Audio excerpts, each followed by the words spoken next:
quickness of field, first step quickness. You're also looking for hitting and really the speed, the timing, all those components. But most of all, you're looking for good health. Well, and you mentioned the hitting side, Ned. One guy who looks ready for the season to start tonight is Corey Seager. 5 hits and 6 at-bats over the last 2 nights. And really for the first time in a couple of years, Corey enters the season truly healthy, and he could look like the guy we saw during that Rookie of the Year campaign in 2016. Well, he is one of the better players in the game, and having 2 surgeries during one season, that is a lot for anybody. He's healthy. He has not had any surgery for a while. We got to remember, this kid as a rookie was 3rd in the MVP voting. And John, I've been around hundreds of young players, 18, 19 years old. Very few has his presence and his ability to think going back to when he was drafted. So there's a lot of good traits to Corey Seager. Really a star player, a healthy star player. He could have a huge year coming up. Yeah, some guys, they just look different, and Corey Seager was certainly one of those guys. I remember Jerry telling the story how he showed up at spring training one year when he was with the team. I think it was 2013, looked over Camelback Ranch and saw that guy, number 5, and he said, "Who's that?" And he's like, "Oh, that's Corey Seager, a guy that we just drafted." He said, "Yeah, he looks like a first-round draft pick." This kid is, he is special with what he does. I remember when we talked to Zach Greinke about Zach coming to the Dodgers. And he said, you know what? He said, I was looking at the draft that you guys made last year. A kid I really liked off of video is this Seager kid from the Carolinas. How good is this kid going to be? So even Zach Greinke, who was paying somewhat attention as a Milwaukee Brewer, looked at Corey Seager on video and said, this kid got a chance to be special. And he certainly does, still to this day, even despite how good he's already been. Let's check in right now real quickly with Alana. John, Dave Roberts was asked earlier today if he had thought about putting Corey Seager in bubble wrap, considering how locked in he seems at the plate. And Dave joked, you know what, the thought did cross his mind. He said, but it would really be a disservice to Corey, considering he still needs the time to build up those legs, get those innings in, as well as take the AB. So while you'd like to put him in bubble wrap, especially since everything that's happened in 2020, he said definitely needs to get out there these next 13 days. All right, thanks, Alana. We are underway. A little Friday night baseball at Dodgers Stadium. Mookie Betts stepping in to face Alex Wood. Alex Wood, part of the home team, wearing the white uniforms. The visitors wearing the blue jerseys as Mookie grounds one to short. Talked about Corey Seager's offense. There he is, making the routine play on defense for the first out. Mookie Betts, yesterday didn't get any hits, had a few flyouts, had a pop-up. Looks like his timing's off just a little bit early on, but at the same time, Mookie Betts, when he was interviewed, he says, I usually don't have good spring training. So far, that may not be good. That means he's just saving his hits for the season. Then stay right there. It's interesting to see that Dave Roberts has Hernandez hitting second. I think this is a pretty interesting spot when you've got Kike between Betts and Bellinger. He's got obviously power. We've seen home run power, but he's also got the ability to take the ball the other way if Betts gets on first base. So I think it's an interesting dynamic. You're going to see this throughout these scrimmage games, where Dave Roberts is going to be able to use different hitters in different spots and seeing what his lineup looks like, feels like, and the productivity of it. Well, you can't mess around and argue with the mustache that Kike's been rocking. He had a little bit of some chin hair the last couple of days, but I think he's gotten rid of that entirely, and now he's just gone back to straight mustache. That is fantastic. He'll be a T-shirt soon. He pops up the 1-2 pitch into shallow center field. Chris Taylor has it for the second out. As Ned was talking about him actually hitting in the 2 spot in between the 2 guys, Betts and Bellinger, sometimes it can help a hitter when you're going through set phases, and Kike is actually one of those where sometimes it gets a little bit too big and tries to pull everything. Sometimes being in the spot, something like that, you get a guy on first like Betts and gets on, you're going, remind yourself, hey, go the other way, stay on the ball. It can actually help you out a lot in your approach. Here's Cody Bellinger with 2 outs, nobody on, facing Alex Wood. Retired the first 2 batters on just 6 pitches. There's a fastball in there for a strike.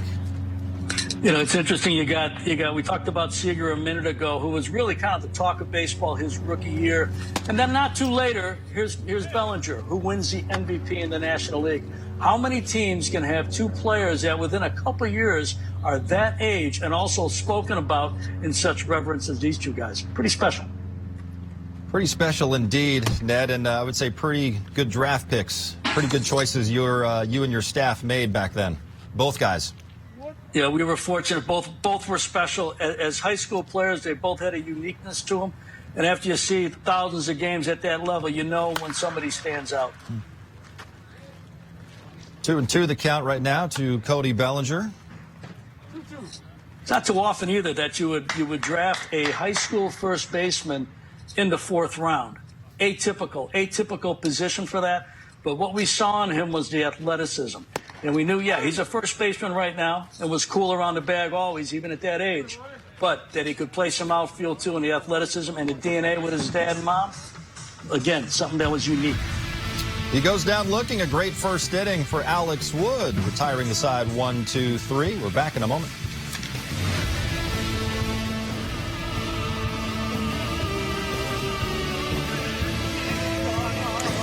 Welcome back, everybody. Bottom of the first inning now. Julio Reyes on the hill for the home team here at Dodger Stadium. Again, facing hitters for the first time in this summer camp. I spoke to him yesterday, and he's very excited naturally to get started this season. Originally had a lot of expectations in this young man's career because of that terrific left arm. He said those needed to be adjusted. Those needed to be tempered a little bit. He finally has an opportunity to really show what he can do as a legitimate member of this Dodgers starting five. He's looking forward, obviously, to continuing to learn from his teammates, but he's incredibly motivated to get started. He kept in touch, of course, with Dodgers pitching coach Mark Pryor, as well as the training staff. Says he feels good. He's ready to go. All right, thanks a lot. As he faces Chris Taylor leading off the bottom of the first, and I think a lot of the talk, and Ned, you can probably speak to this as well, a lot of the talk coming into the season was how many innings could Julio Urias realistically throw this year, because he threw 79 2/3 last year in his first full season coming off of shoulder surgery. But now the innings is not going to be an issue in this shortened season. The Dodgers can really just plug him into the rotation and let him go, I imagine. No, that's got to be a great feeling for everybody. There should be no restrictions on his innings this year. The season's going to be short enough. He could probably go as hard and as long as any regular starting pitcher can. You know, it's interesting. This August will be the 8th anniversary of Julio signing with the Dodgers. It's been 8 years almost. And so it's an opportunity for him to kind of get stretched out, to pitch a lot, to use all his weapons, and to become a regular guy in the 5-man rotation. The windup looks a little new, no more? And it seems like this might be the first year in those 8 years that he can actually get into some form of routine. Yeah. Because he is not. It's times he starts, going to the bullpen, wait, let's hold off, let's slow down your innings, let's slow play you. That in and of itself takes a toll on you mentally. Yeah, they've been handling him with kid gloves, and they had the training wheels on, it seemed like forever. And he's going to be 24 years of age next month. It seems like this is the time for him now. Well, few pitchers came up with the spotlight on him that he did right as soon as he was signed as a 16-year-old. And he's got good stuff. We've seen it. He also, a little bit like Seager, when we signed Julio, his thought process for a young pitcher was way beyond 16 years old. He knew how to pitch, had a great change, good curveball. He knew how to pitch way before he showed up at minor league camp, because he just had a presence to him like Seager and an intellect to know what he was doing. Showed a good fastball there to strike out Chris Taylor to begin his night. Now facing Justin Turner in the 2-hole. The adjustments everybody has to make during these intra-squad games as far as the new rules. You saw after he made that strikeout to Chris Taylor, he was kind of putting his head down, walking around, waiting for them to throw the ball around to pick it up, and they were telling him, hey, Julio, we got to throw the ball right back at you. One of the many new rules during this pandemic that a lot of the players are going to have to get used to. And we saw a couple of guys last night on camera still spitting a little bit. We saw a couple of high fives. Most of them were air high fives, but still doing a few things that are going to take some getting used to over these next couple of weeks. And listen, I don't think the umpires are going to say, listen, if you spit, we're kicking you out or anything like that. I don't think they're saying Major League Baseball is going to make them be the police out there, but I think they'll be there reminding guys, hey guys, let's remember, here's Julio, watch there, it's going around. Waiting for it again. You see, it's just habit. When you looked at that at bat, you had an 0-2 pitch, and he used a changeup a little away, but a great feel for it. Obviously, a great hitter in JT. So, pretty good little matchup there on the third pitch of that at bat, and then got him to swing and miss on a strikeout to the back foot. But it's an interesting dynamic when you watch Urias think and watch him pitch against a guy like JT. Two fastballs for strikes. And that changeup away almost got him to chase the third pitch. Yeah, we've seen him throw the curveball quite a bit. That slider, when he uses it, we've seen him be really effective with it. I remember a start last year in Milwaukee, and the slider was just dazzling. And that one he just threw to Justin Turner, that back foot slider, looked really nasty. He's ahead of Corey Seager, 0-2. We talked about Corey Seager, 5 hits and 6 at-bats over the last 2 nights. Swinging the bat awfully well. Talk about the backdoor slider there, John. That is such an effective pitch from a left-handed pitcher to a right-handed hitter. We've seen Clayton use it where it lands on the back foot. By the time the hitter gets the bat over the plate, the ball is out of the strike zone. But when they commit, the ball looks like it's going to be center of the strike zone, knee high. It looks like a perfect pitch to go after until they start to swing, and next thing you know, it's at the back foot. Ahead of Corey Seager, 1-2. And that one's driven to left field and deep. Corey Seager continues to swing a hot bat. It's off the very top of that short wall. Extra bases for Corey Seager. Where are the fans leaning over, catching that ball? Let's go. Where are...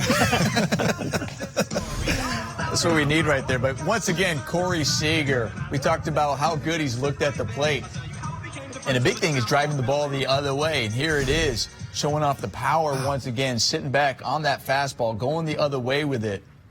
Just been hitting almost everything hard. Looks locked in. When he's at his best, he's going to left field.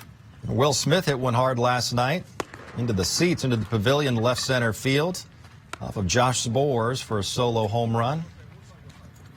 Dave Roberts, when he was asked, like, do you want to put him in bubble wrap right now and just get ready for the season? I think he was holding his breath yesterday when he tried to take third base on a pop-up in the infield. I mean, you love the hustle if it was a regular season game, but it was a scrimmage. Take it easy, Corey, as Will Smith pops one up, shallow right field toward the line. Mookie Betts makes the catch for the third out. So Julio Urias pitches around that 2-out double by Corey Seager. We are scoreless going to the second inning.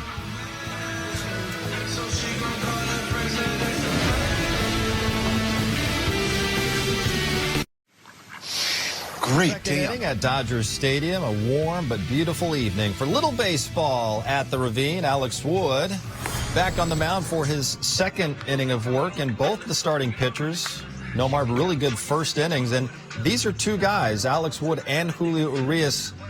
Dodgers really need both of these guys to be an integral part of this rotation, especially with David Price opting out. No, they definitely do, and I think both of these guys also go out there and seem to pitch with a chip on their shoulder as well. We know Alex Wood, each and every time he's out there, he has that chip on his shoulder and just that competitiveness and drive, and I think Julio Urias pitches the same way. Austin Barnes greets him with a loud, ringing, one hop into the seats double on the first pitch he sees. Great approach there by Barnes. Obviously, his offense needs to be picked up a little bit. He's going to battle Smith for catching opportunities. Got out in front there. This is a good approach. He goes right after him. He sees the pitch coming over the middle of the plate and turns on it and drives it down the line. Interesting, too, to me that Dave Roberts is hitting him between Bellinger and Peterson, giving him an opportunity to maybe see different pitches like they do with Hernandez hitting between Betts and Bellinger. First pitch ambush job right there. Here's Jock. And Jock drives one deep to right field.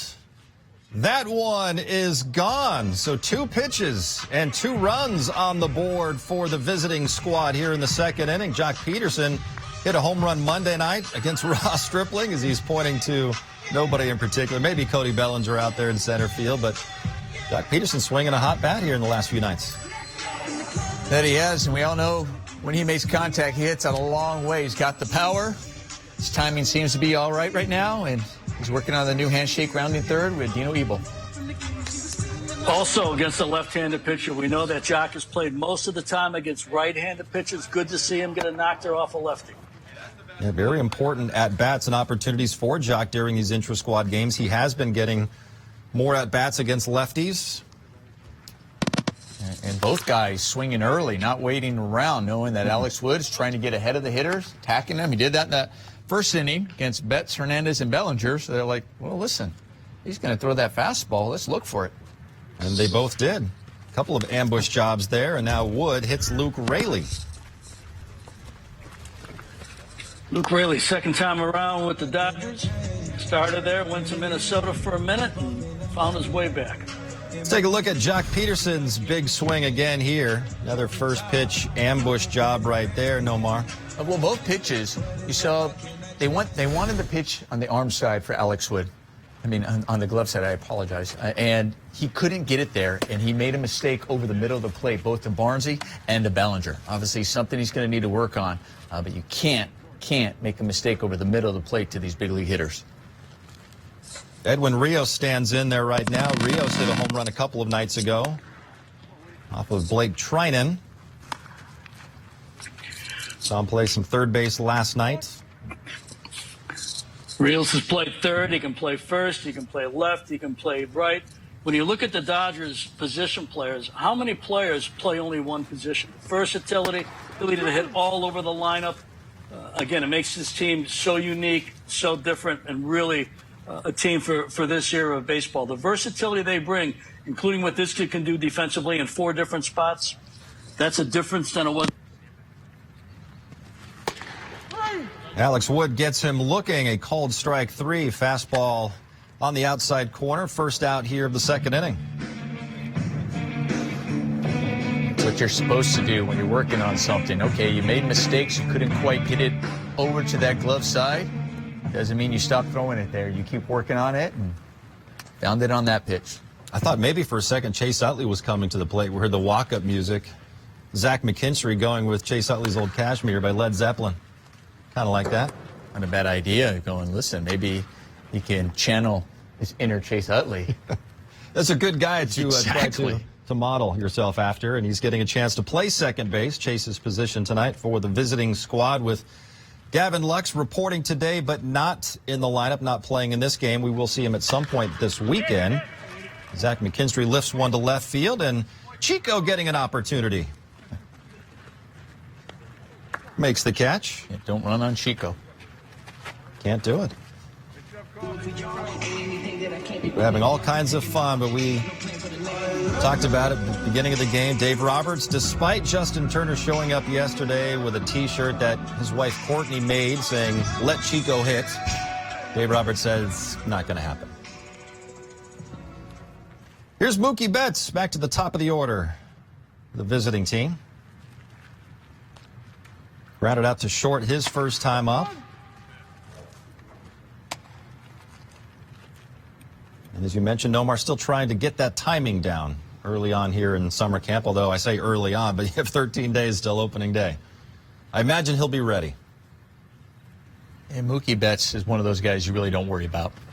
You worry about his health. Make sure that he's healthy, getting ready going into the season. But guys like him, hitters like him, yeah, they may look off in spring training, but then all of a sudden these guys are capable of just turning it on. And there's some guys who just aren't great during spring training. They'll tell you that. Mookie Betts is one of them as he hits another ground ball to Corey Seager for the second time in as many innings. That'll do it, but a couple runs across on the flex job by Jock Peterson. 2-0 visitors heading to the bottom of the second. Sore hit back during spring training, so he did not get an at-bat at all during any Cactus League games. We wondered how locked in he would be here during summer camp. I would say he's looking pretty good. He hit a home run on Monday night, and he has another home run here on Friday night at Dodger Stadium. Hip looks good. It looks just fine. fine. About it. And all smiles from Jock Peterson, giving his blue team a 2-0 lead. Julio Reyes back out there facing Matt Beatty to lead off the bottom half of the inning, and Beatty drives one to right field, but that one is right into the mitts of Mookie Betts. Seen quite a few first ball swinging First pitch swinging by the guys tonight. Well, you learn something when you're sitting on the bench and you're watching the opposing pitcher. Throwing strikes early, trying to attack guys. No need to waste time. If you get a pitch you can handle, let it go. What was your batting average on the first pitch? Something ridiculous. Yeah, I don't know. I just liked them. You just liked them. Everybody thinks something ridiculous. Everybody thinks that I was taking forever. I was a speed-up rule. I'm the epitome of it. Let's go. Here's Anthony Garcia stepping in against Julio Reyes. 1 out, bottom of the second inning. Anthony Garcia is a guy we saw during spring training. Dodgers signed him during the offseason to a minor league deal.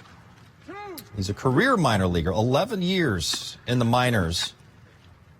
Last 5 years at AAA, still has not gotten that call to the big leagues as of yet.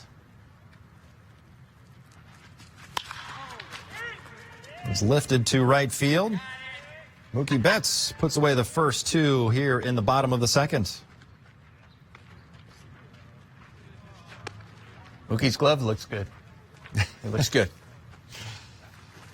That'll bring up DJ Peters, batting in the 7th spot.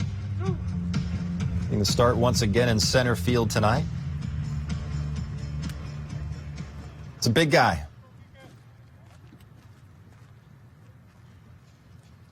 He's got some great power. It's really the strikeouts that he's going to have to cut down on. Well, that's 4 in a row. Fly balls to Mookie Betts in right field. And it's another quick 1-2-3 inning. 2-0. Blue teams. We head to the third. Players said it wasn't quite right. It was a little bit low, and also over there on the sides where the seats are, wasn't covering up the ball coming out of the pitcher's hands. So Nomar, we see tonight they've put that black tarp down over those seats. Well, we know they're going to address it, so they are trying to see if this will suffice. But they also mentioned how it's a little bit low, so we'll see if they make further adjustments to that. But they'll be communicating with the players, and it's good that they have time. But I'll tell you, Jock Peterson seemed to see the ball just fine. Yeah, and he did against Alex Wood. Max Muncy said he couldn't really see the ball coming out of Alex Wood's hands in that game on Sunday night and was hit on the left hand. That's why Max Muncy still has not played in any of these intra-squad games. Kike Hernandez starting things for the Blue squad here in the top of the third. Going back into the time with Nomar, when you played for the Dodgers after we had brought you there, I think the batter's eye needed adjusting then, too, going back to the 2006, 2007 seasons. We also had some issues with the seat color behind home plate for the infielders and also with the batter's eyes. So it's a little bit of an ongoing issue, but it looks like they've got it fixed up now. Let's check in again right now with Alana. Guys, Max Muncy a couple of days ago when he was speaking to the media talking about if this were the regular season or a key moment in that regular season and, of course, the postseason, he would be playing after taking that ball that was kind of up and in. Kike Hernandez with the fly ball to right field there. But Max Muncy said that he has not yet swung a bat. I asked him, obviously, how that finger issue affected him. He says, well, we're taking it very slow. We're being cautious. I said, when do you really think you're going to be ready? He said, I was ready yesterday. Mentally, he certainly is ready. Physically, they're going to make sure that they are as cautious as possible. Nomar, how many at-bats or how many games do you think Max Muncy might want to play in these intra-squad before they do it for real in 13 days? Everyone is different. And the one thing about him being there, and because it's a finger, is he can still do a lot with your legs. A lot of times right now, it's about building up those legs. And he can still take ground balls. I know it's in his glove hand and everything, but I'm curious to see how much it really affects him there. It sounds like it's more hitting. That's why they're not letting him swing the bat. But I guarantee you he's taking ground balls. He's getting his movement. He's getting his work in, and they can see that.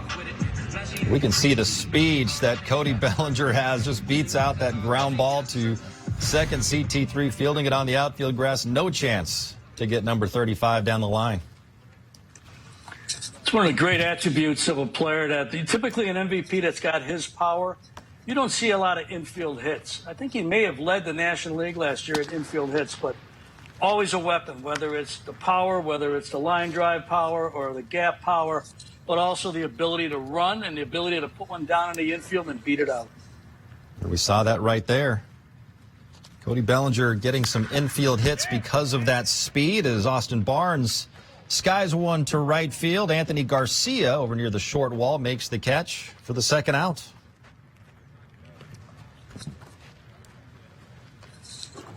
You know, it's interesting down the line.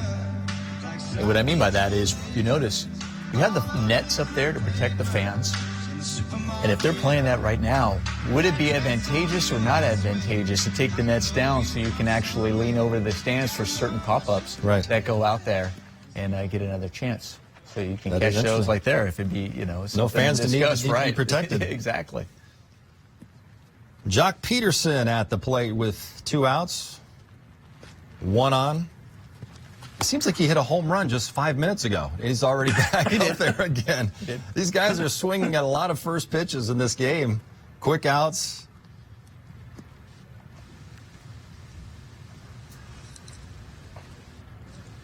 And Alex Wood did not throw him a fastball that first pitch in this at-bat. Grounds one to Justin Turner into the shift. Nothing doing for the Blue Squad in the top of the third. It is still 2-0 as we go to the bottom half.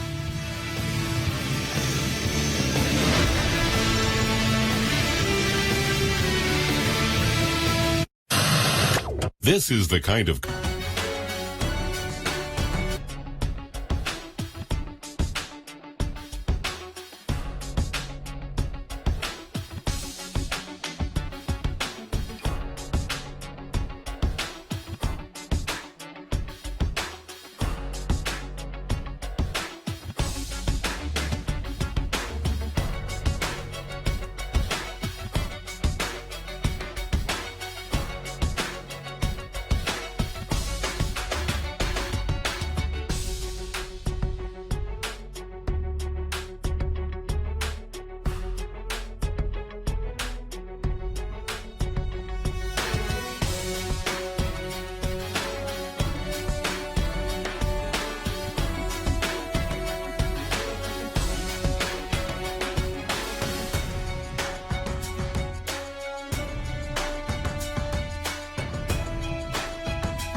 Genix GH Boost. Julio Reyes awfully good in his first couple of innings of work tonight in this intra-squad battle. Pitching for the visiting side in the blue jerseys. About to face Chris Taylor, then Justin Turner and Corey Seager. Reyes with a couple of punch-outs. He's allowed just the one hit, the double to Corey Seager so far. Chris Taylor, strikeout victim his first time up. Reyes getting him on a fastball upstairs.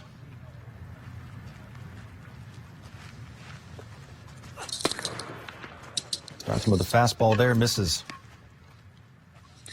Nomar, I got a question for you. Is Urias' delivery just a touch different? It looks like he's got just a touch of a hesitation right there. Yeah, he definitely has a different windup than he's gone with in the past. Ooh. And, you know, obviously pitchers are constantly tinkering with their windup, thinking about, okay, am I getting caught out in front too much? Is my arm maybe lagging? So, but he has changed it up a little bit. It was a heck of a play there by Kike Hernandez to come up with that one, and not able to get it to Luke Raley to get CT3 there, but a really nice effort by Kike. And we know that you can put Kike anywhere on the diamond, and he's going to make some dazzling plays at times. I think when you see a pitcher do what Urias is doing, it's almost a centering mechanism to keep balance. Think about more exaggerated, but Hideo Nomo's delivery or Saito's delivery. Kind of had more of a hesitation than Urias, but really kind of used to get your balance right, to make sure that you're on top of the rubber, to make sure that everything is in the right order for the right time.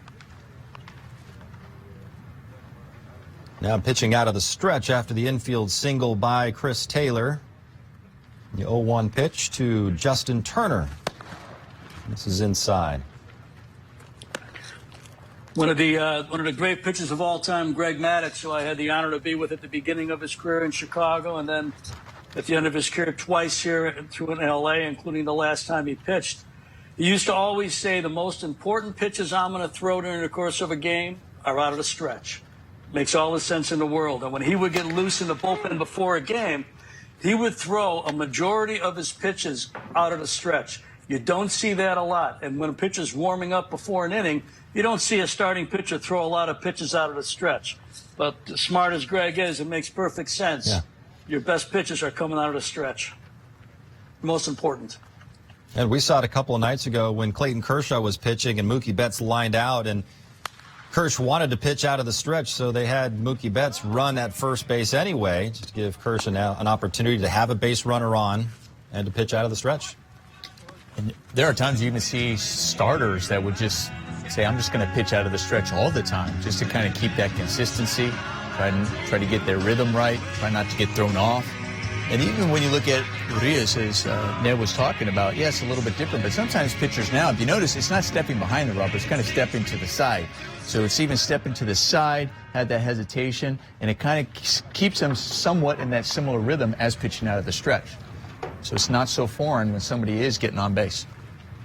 Well, we do know this about Julio Reyes, has one of the best pickoff moves to first base. Some people might call it a balk move. It has been called a couple of times, but he has picked off quite a few runners, considering the number of innings that he has pitched at the big league level.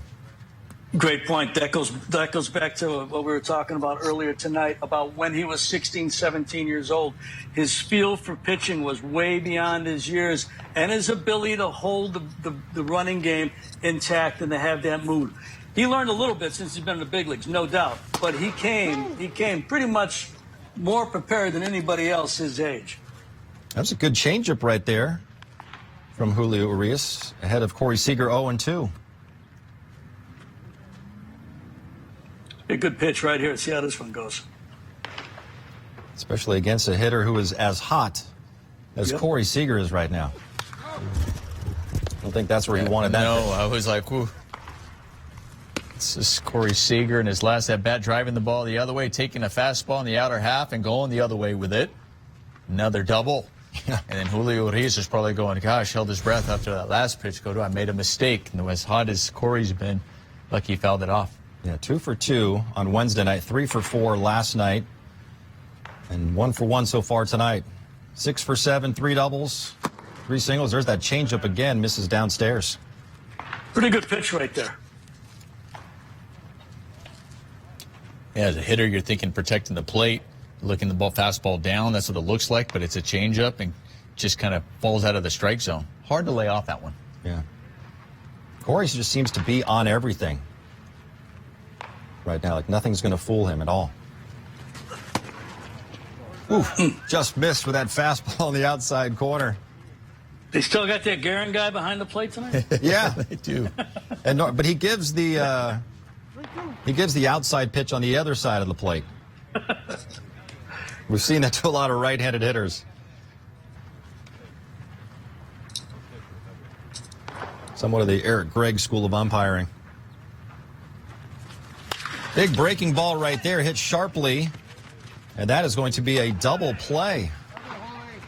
A little 4-6-3 or something like that in the shift. I don't know how they officially score that, but nothing across for the home side. It is 2-0. Alex Wood back on the hill for the top of the 4th inning in this intra-squad game. Dave Roberts a couple of days ago saying that he fully expects Alex Wood, Clayton Kershaw, and Ross Stripling to be stretched out to about 6 innings, 90 pitches as they break this summer camp. And I asked him when we might see Walker Buehler as far as an appearance in one of these games. He said he had a 2-up, 2-down inning yesterday, and he'll likely make an appearance either sometime this weekend or next week.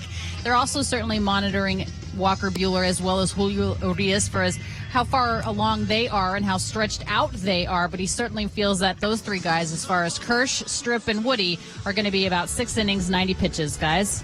Incredible by opening day, and we originally thought maybe just 4 innings by the time we got to opening day, but they'll be much further along than that. And I would normally say, Nomar, maybe some of these guys have dinner reservations because they just played 3 innings in 40 minutes. But we know that during this pandemic and during COVID, Max Muncy even talked about it the other day, saying the players have talked about not going out to eat and not going to bars during this shortened season because they want to stay safe as possible during this pandemic. And I think that's what all the players on all these teams are going to have to do.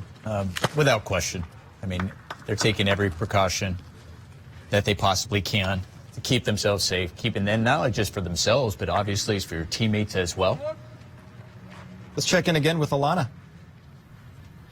Guys, Joe Kelly was saying the exact same thing earlier today when he addressed the media. He said it's a team decision, and although they haven't sat down and actually had this as a topic of conversation, it has been conversations amongst these guys. He said they're being very mindful of the fact that it's only a 60-game season, but as a player, you don't want to let your guard down, whether it's on the field, obviously, with the new protocols, or even when you're at the hotel or when we are back here in Los Angeles at home games, going back to your family and living your daily life. He said there's such a different sense of responsibility now. It's a challenge. They're willing to accept that challenge. And he said we have to hold each other accountable.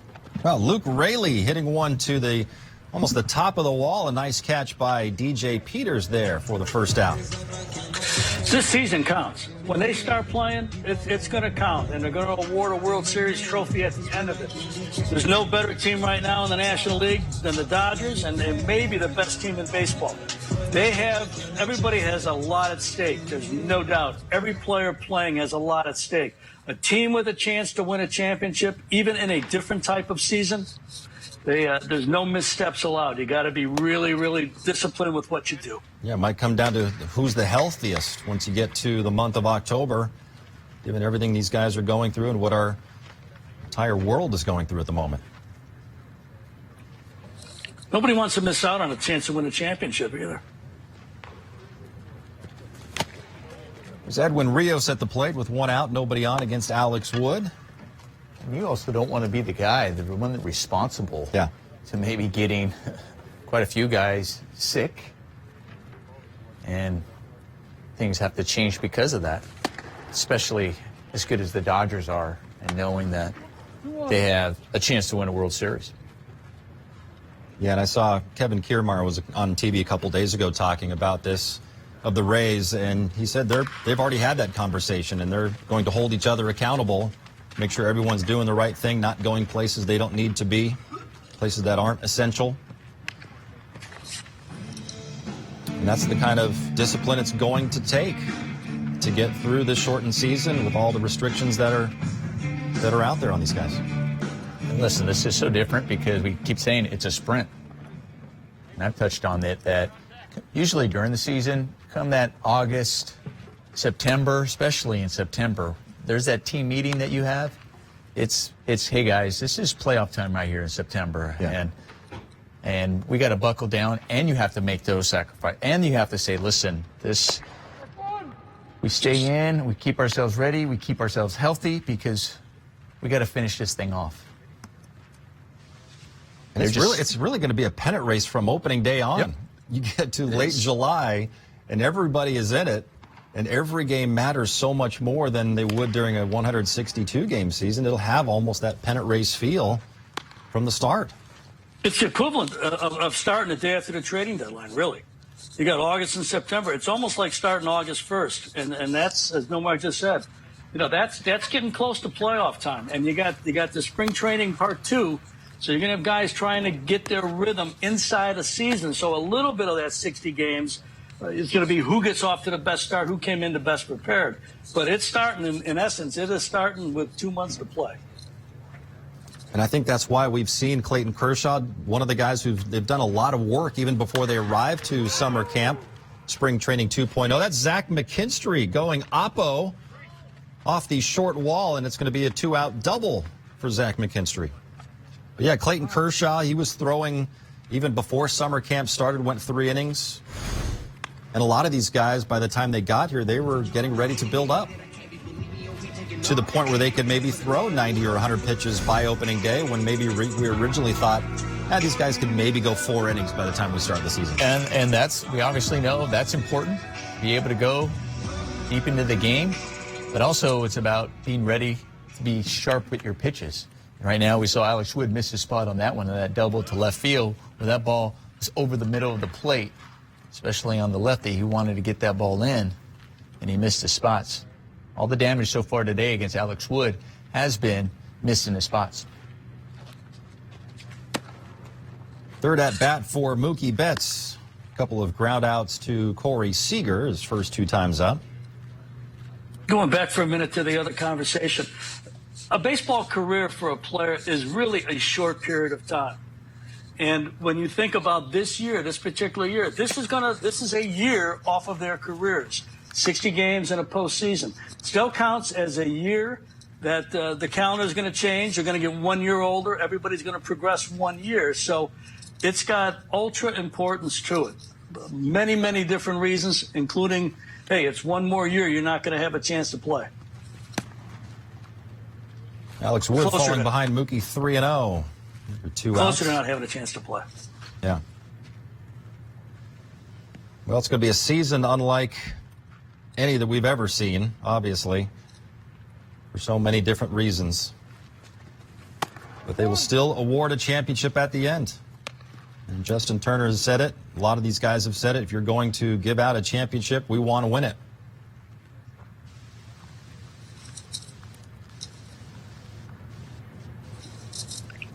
Let's check in again with Alana. I think the biggest thing, guys, is that they all want to make sure they're on the same playing field. The exact same question was asked of this team when they brought up the reference of the 2017 World Series, of course, with everything that happened against the Houston Astros. And Justin Turner's point as the captain, the proverbial captain of this team, said, you know what? You can't, they're not going to give the trophy back. We don't want the trophy. We just want to make sure we're all on the same playing field. And that's exactly what's going on this season. Every team will play 60 games in 66 days. It's affecting every club, all 30 clubs, the exact same way. Sure is. Kike Hernandez up there after Mookie Betts walked. So 2 on and 2 out for Kike here. Getting a chance to hit behind Mookie Betts and in front of Cody Bellinger. Imagine that'd be a good spot to hit in a lineup there, Nomar. That'd be a great spot to hit. Love it. Kidding me? Most of the time you probably got Betts on base, and then you're going, they don't want to pitch to Bellinger, so bring it to me. But Kike is behind Alex Wood 0-2 here. You see Wood at 55 pitches. The plan for him to go 5 innings, possibly a 6th. He's in the dirt.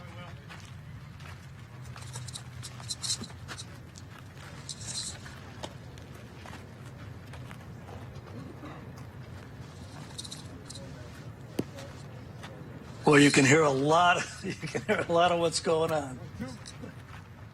With no fans in the stands and no crowd noise being piped in yet, it's a chance for us to kind of listen in, and you could practically hear some of the conversations going on. The first 2 pitches in this at bat, I thought Alex Wood probably had as good a first 2 as he's had since the Seager at bat, and now he's fallen even with the last 2 pitches. A little bit too fine.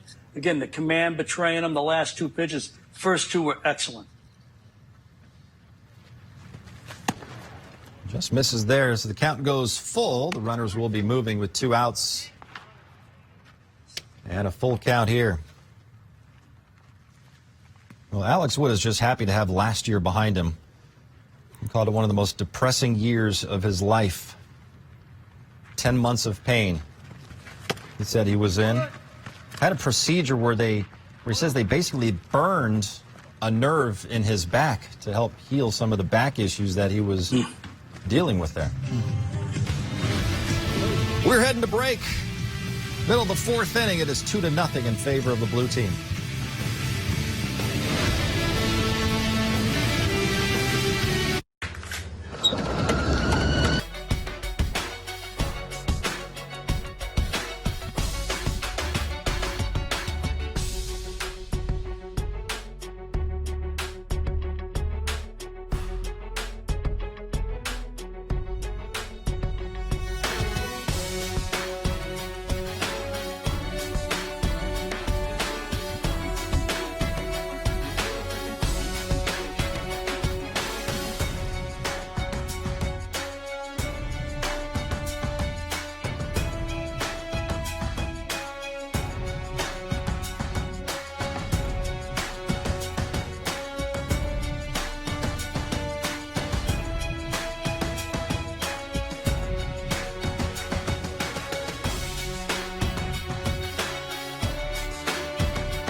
Bottom of the fourth here at Dodger Stadium, and I don't even think I need a microphone for the folks at home to be able to hear what I'm saying. It's so quiet here. Right now they have a bit of music being pumped in, but if you take a look at the field and you look at the players on the field and in the dugout, instead of those guys, if you look around, there's probably fewer than 100 people right now at Dodger Stadium, guys. Behind home plate, you have members of the front office staff as well as some of the guys in the video department. You also have some of the trainers and strength and conditioning coach down the third base line behind the Dodgers dugout. A few cameramen here and there, not only to put this broadcast on, but backstage Dodgers and Dodgers Vision as well. A couple of guys in the bullpen warming up, getting ready to come in to make their appearances.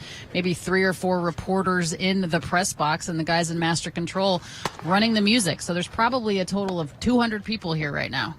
Or in other words, just like a Marlins game, Nomar. You've talked about that. I mean, not to pick on the Marlins and their fans, but you've talked about how a lot of times when you're playing at Marlins Park or some of these other places where there aren't a lot of fans, this is kind of like what it is. Yeah, it feels a bit depressing. Even there are times when you broadcast games there, too, you're going, okay, you can hear everything going on the field because the fans, there are none that are drowning it out. We just saw right there, this is Julio Caruso on to pitch here in the bottom of the fourth, facing Will Smith. Fly out to right. Mookie Betts getting a lot of action there in right field tonight. That is the 5th put out for Mookie Betts, already here in the bottom of the fourth. But Julio Caruso is an interesting prospect, Nomar. He's 21 years old, out of Guadalajara. So you have Julio Urias, so he's following another fellow countryman. Following Julio Urias, Dodgers signed him as a 17-year-old. He weighed about $150, and the Dodgers didn't have him pitch until almost a year later. But we saw some of his numbers there earlier at the bottom of the screen. He walked 51 batters in 86 innings last year. Command was the big issue for him at Rancho Cucamonga. But a scout who saw him late last year, Nomar, said he has big league stuff. He just needs a few years to really refine it. And his pitching coach at Rancho, Connor McGinnis, said late last year things really started to click for him. He had 11 strikeout game, his second to last start. And he said that his young pitcher career was really happy to start seeing that work pay off. Well, that's always the case when it comes to talking about pitching. It's really the command that is key. All these guys, they're usually getting drafted. They all have the ability, maybe the arm strength in order to pitch at the highest level. But the difference maker is being able to command it and hit your spots. We know big league hitters are going to pound mistakes. Throughout the minor leagues, there are times where you can just get away with it. You can make a mistake over the course of a game or a few mistakes to hitters, and you'll get another chance. But when you get to this level, you don't get too many chances after mistakes. It is rare to find a young pitcher who has outstanding command. We've seen a few here and there, but it's rare to see it. If you go back and you look at even Clayton Kershaw's first couple of years in the big leagues, a lot of walks, almost a 2-to-1 strikeout to walk ratio. I think at one time Chad Billingsley and Kershaw may have been in the top 5 in the National League midway through a season in walks allowed. So it's not unusual to have the command be the main issue for a young pitcher, no matter if you're a #1 pick like Clayton or if you're a free agent sign. It doesn't make that much difference. You've got to get that command down, and it takes a little while to get to that point. It takes a lot of work, a lot of repetition.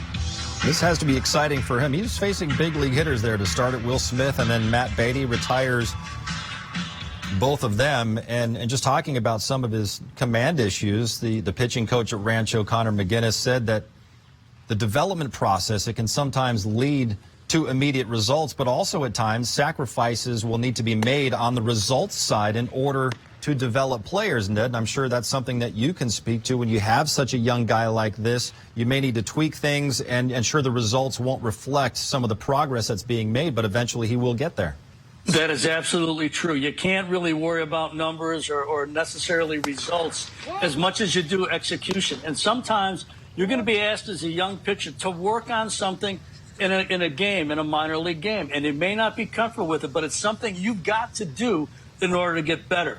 And so you may walk hitters, you may have a lot of hits allowed here and there. That doesn't matter as much as you getting to the point where you can find a comfort zone and the effectiveness, and then also be able to execute it.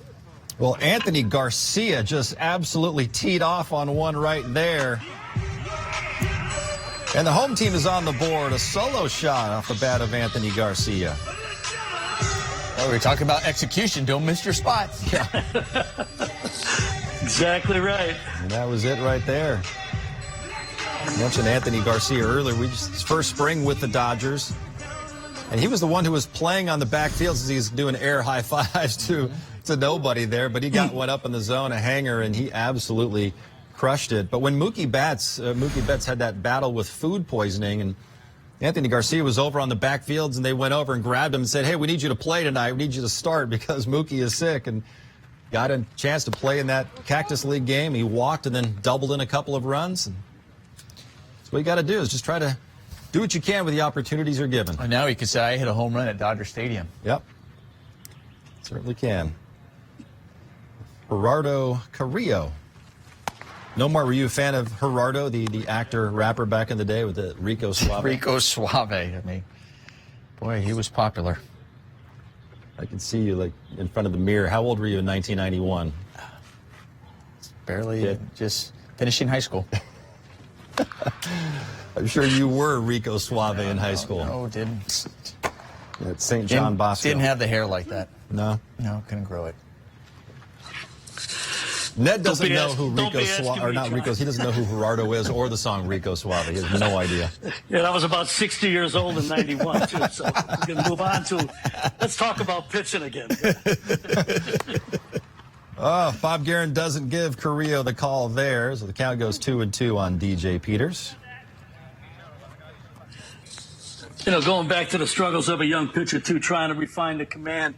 When you do fall behind a hitter, or where you do find that your confidence is a little bit wobbly, you're going to go back sometimes to what you do normally and just try and throw a strike. And I think that's what he did to Garcia. Well, he's a kid who was awfully impressive in 2018. A couple of years ago in low-A ball at Great Lakes, had a 1.65 ERA.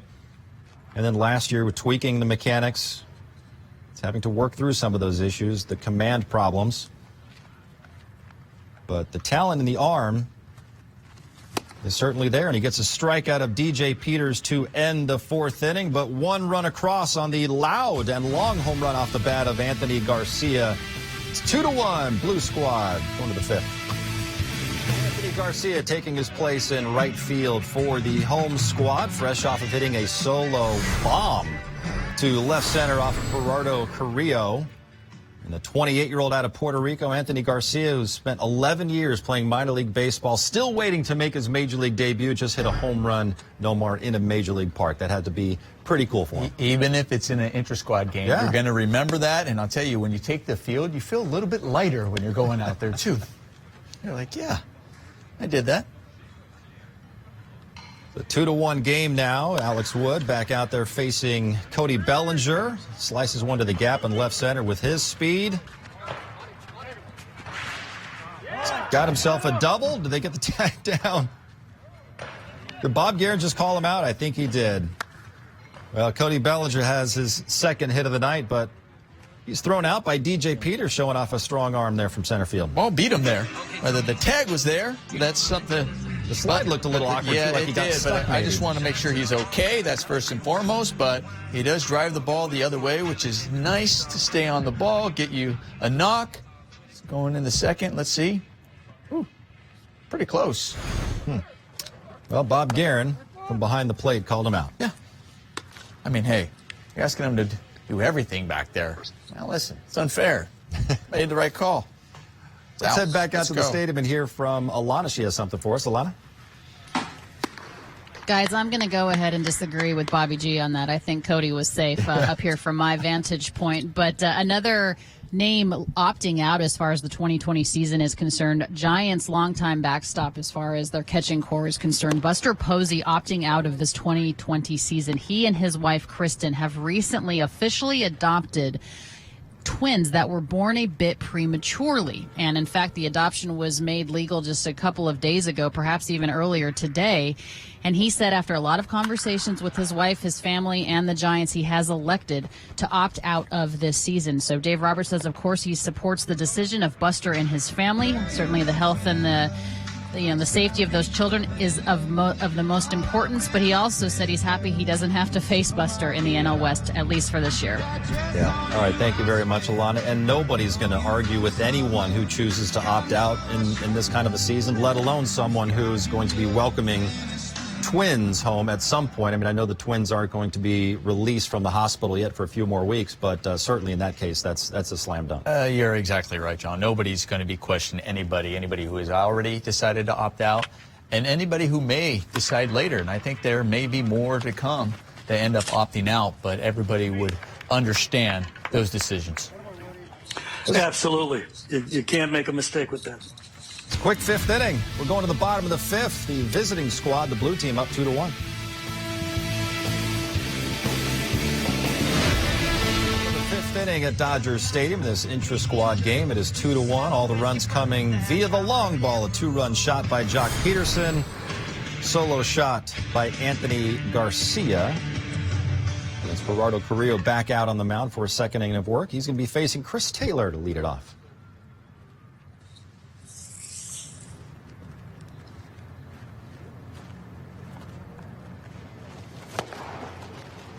Taylor, remember, he got off to that slow start in 2019, then was hurt, came back and played awfully well the last couple months of last season to kind of right his season in some ways. And you look at high leverage situations, there's so much data out there, but high leverage situations, Chris Taylor last year hit 328. Certainly a number that I think a lot of GMs and managers would like to see. Plus the versatility that he brings, too. Made himself into a really good outfielder, made that great catch in the NLCS in Milwaukee a couple of years back. Was an infielder, middle infielder, and really developed into an all-around player. It's a good player, good hitter.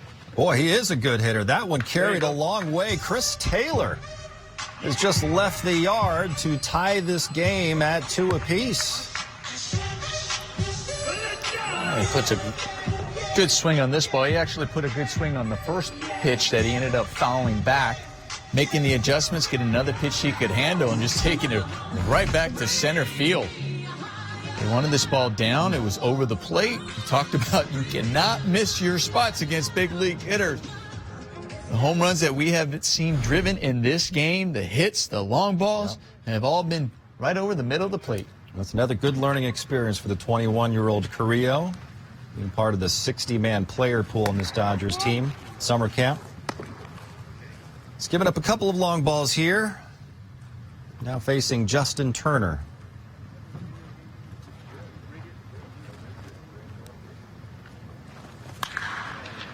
JT skies one to right field.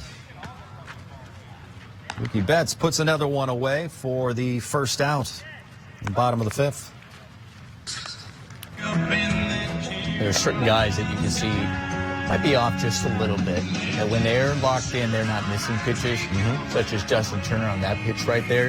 And he's locked in. He is not missing that pitch. He's driving that a long way. He's not flying out. I think we've seen a couple, too, by Mookie Betts, the guy he just flew out to. Same thing. There are some pitches that he's just missed, and when they're locked in, they don't. And speaking of locked in. Yeah, this guy has been locked in. He's had no problem seeing the baseball or squaring it up.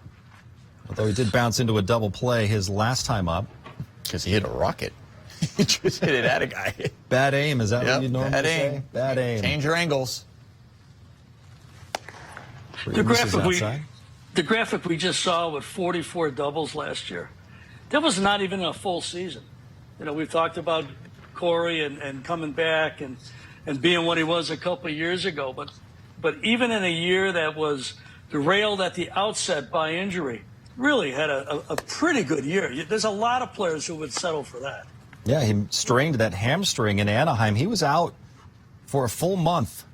Yes. And still finished tied for the National League lead with those 44 doubles. Still drove in 87 runs. I hate prorating things out. You prorate that out, I mean, he may have almost 60 doubles and 100 RBIs. Yeah, most people would take that, right? I would say so. Except for the Boston media when Nomar had 56 doubles that one year, and they asked him, what's wrong with you? That's a true story, by the way. Hits one hard again, but that is an out caught by Jock Peterson in left field.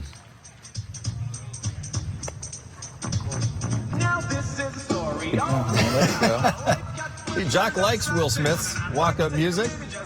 I mean, who doesn't like The Fresh Prince of Bel-Air? Come on. Jock having fun out there. Will Smith, couple fly balls to right field to Mookie Betts in this one. Mookie's got 6 putouts. Will Smith hit that home run last night. Such an important piece on this team. The Dodgers catchers, Will Smith, Austin Barnes, both solid behind the plate.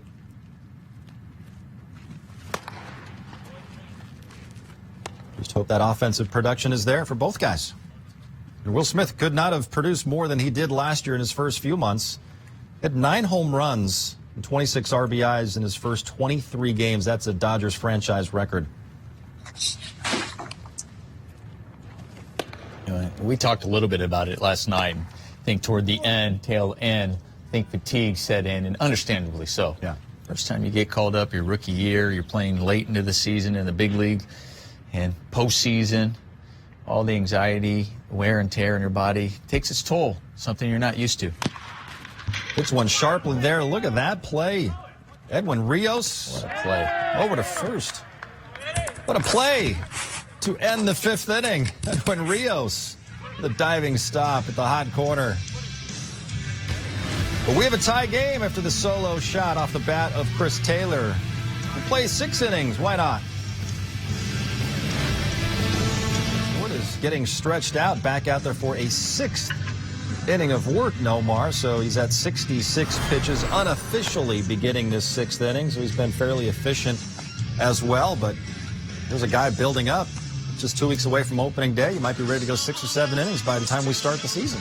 Well, we touched on the communication that the staff, organization has with the players during the time they were at home, and they know which guys they can stretch out. They know which guys are coming in ready and being ready to be stretched out, and Alex Wood was one of them. So early on, he's going out there and he's probably letting them know and wants to prove that he can be called upon and can go deep in the games. And that's why Dave Roberts said it's going to be 5, maybe 6 innings for this intra-squad game, and I guess it depended on the pitch count for Alex Wood, and certainly manageable situation for him to go back out there for a 6th inning.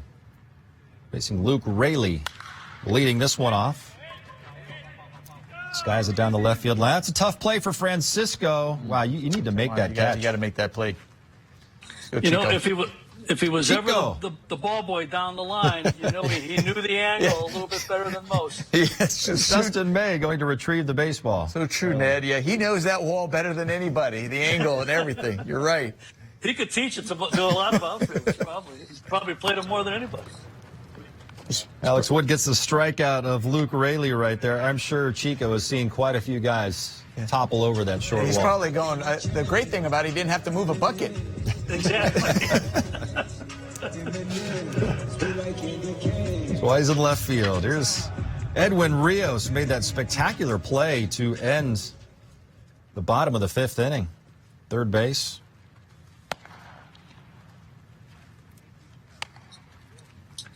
There's a lot to like with Mr. Reyes.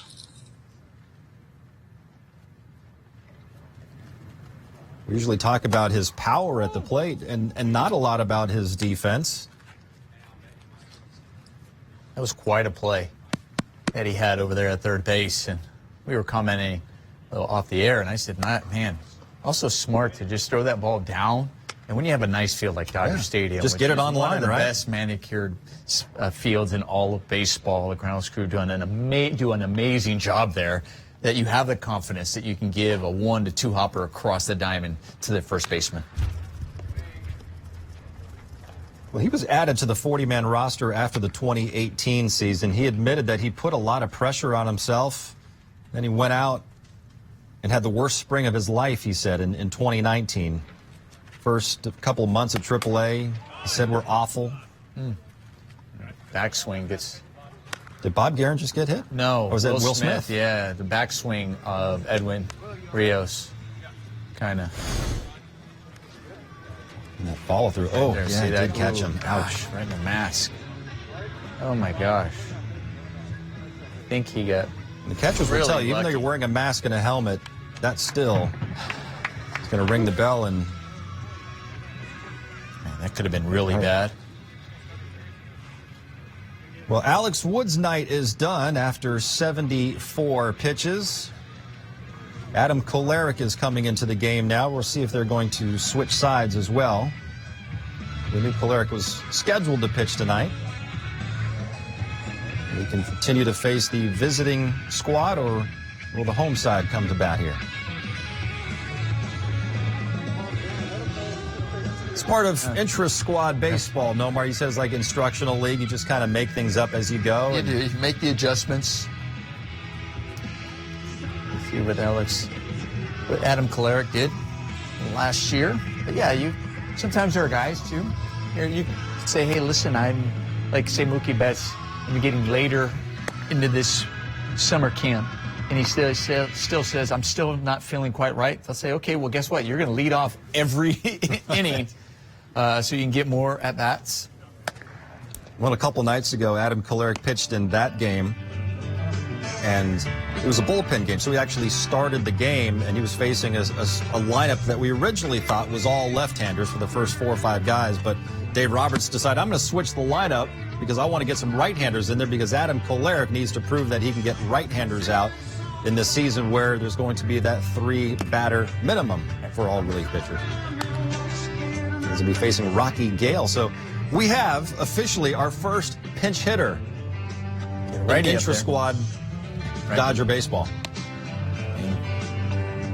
The Zach McKinstry field going, great. You're going to pinch hit for me in an inter-squad game? Thanks a lot. No. Well, who knows? They might still let McKinstry bat. You just plug guys in anywhere. It's so true. They want, like you said, they want to see Kolarek versus righties. Make sure he is also comfortable and confident in facing them.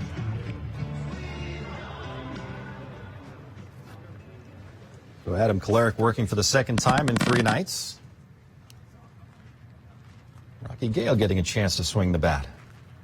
I don't know if they normally carry quite a few other position players as standbys for these intra-squad games, because we haven't seen anyone come in to pinch hit until now, all week. Okay, bring in a pitcher wearing the blue jersey, with your defense wearing all white jerseys, and then you put in a pinch hitter wearing a blue jersey. Well, we're just rolling with it. 1-1 now to Rocky Gale. We've talked about Rocky Gale. He doesn't have a lot of big league experience, even though he's 32 years of age. But he might be making a lot of these road trips as a taxi squad member, an emergency catcher, just in case anything happens, either to Will Smith or to Austin Barnes. It'll be interesting. I know they mentioned the taxi squad, but exactly how many they are going to travel with, and I wonder if that's really just up to each team, how much they feel like they can travel or would like to travel with, because you also got to factor in keeping guys sharp too as well.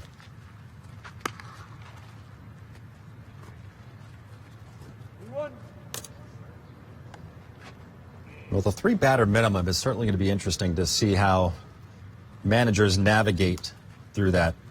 They didn't have a chance to work on it or try it out during spring training, because it was supposed to start the day that Major League Baseball put their season on hold. Rocky Gale skies one to right field. Anthony Garcia puts that one away. See if they just continue on to swing the bats to give Adam Kolarek a chance to get his work in.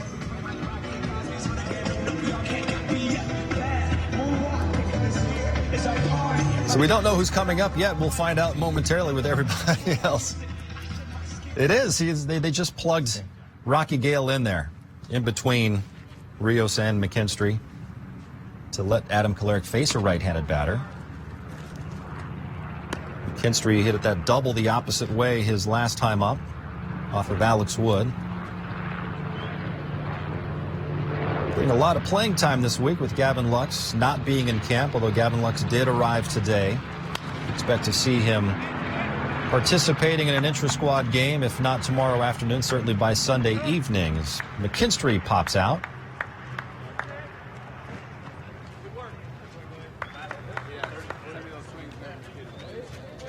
So we think that could be the end of the game, no, Mark? You never really know. I think we guys. jumped the gun yesterday as well, and yes. we forgot that Gratterall had to go out there. Pitched. Yes, he hadn't pitched yet, so that looks like we're going to call it a night. And why not? Tie game, 2-2 is the final score. Let's check in one final time with Alana Rizzo. Alana? Guys, we really have no idea what's ever going on in these intra-squad games. But one thing that was really fun to see tonight is obviously Corey Seager continuing to be locked in at the plate. We know what he can do defensively, but when you have a healthy Corey Seager who doesn't have to carry the entire load of the position players, it's really something special. Great to see Alex Wood continue to get stretched out and build upon what he did in his last outing. Julio Reyes being able to face hitters for the first time in summer camp. All good things. Yeah, saw a lot of really good things tonight, and Alex Wood getting a chance to pitch into the 6th inning as well. Let's check in one final time. Ned Colletti, you have some final thoughts on what we had a chance to see here tonight in this 2-2 tie? Well, I think it was good to see Alex Wood get straightened out and also stretched out. And I think left-handed hitters did have some success off, and something he's going to have to work on. But that can come with command, and that can come with control and arm strength. No, Mar, your final